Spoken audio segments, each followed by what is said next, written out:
Hello, horror fans. Today we will be taking a look at the game The Casting of Frank Stone.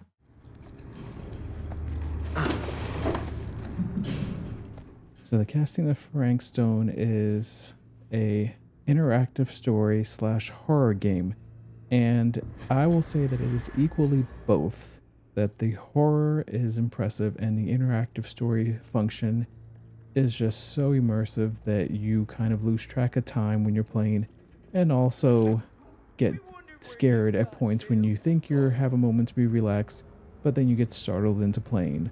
This is available on PC, PlayStation 5, Xbox Series X and S. As requested, I will not be giving out spoilers for this since it is an interactive story and I want you guys to be surprised. So there will be times where I might be a little bit vague in regards to what we're covering, but when you start playing, it'll make sense. So this game has pretty much three major parts to it.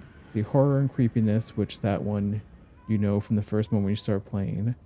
And also the other two aspects besides hunting around for clues and trying to unravel this mystery is making choices in your conversations which will help determine how your gameplay plays out, whether you interact better with certain characters or make more enemies. And a big part of this game is the choices you will be making.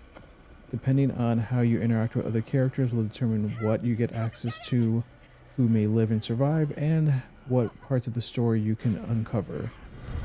Now, when you're making choices, it is nice that they do, for the most part, give you a pretty much infinite amount of time to make your decisions, but there are a couple of moments throughout the game where you have a timer to decide what to do, and other times where it's just a reflex where you have your meter, as you can see, pop up, and you have to time it right to complete this action. If you fail, you could hinder your relationship with certain characters if you're not fast enough to make a decision. Other times when you're using this reactive decision making or task achievement, such as with a generator for instance, if you don't do it correctly, that could definitely change your route of how you're trying to interact and who lives and dies when you're being chased by creepy creepers. So for the most part, the game is just focused on all the decisions you make, where you decide to go, whether you check all the nooks and crannies, and I would highly recommend to go through every corner of this because has tons of Easter eggs. That this game is from the world of Dead by Daylight, and there are a ton of Easter eggs floating around in here. And if you thought playing Dead by Daylight kept you on edge, this one does it even more so because you have no idea when something is going to jump out at you. One of the features I thoroughly enjoyed with this game, which depending which version you get will determine when you have access to this feature, is the cutting room floor.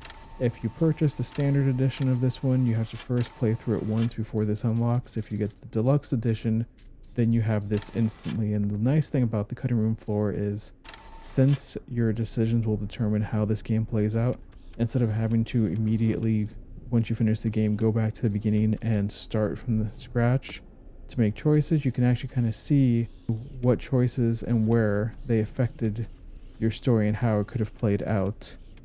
And that's nice that you can just jump back to certain sections.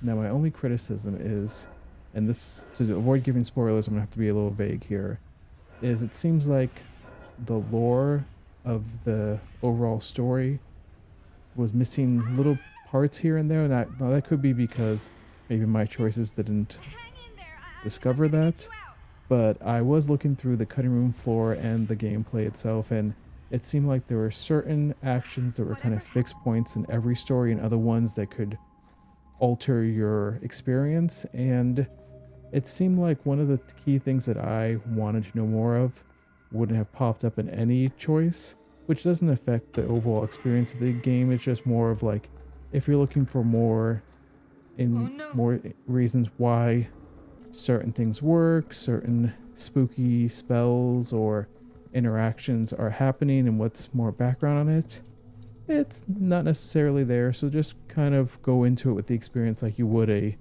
horror movie. You're there for the intense, edge of your seat, nail biting experience, not necessarily a full deep dive into every detail of the world. I thoroughly enjoyed playing this game. I would highly recommend it. I give it a 7 out of 10. that I would recommend going in your copy today and playing it over and over again. Thank you for watching. I am Stephen Reyes.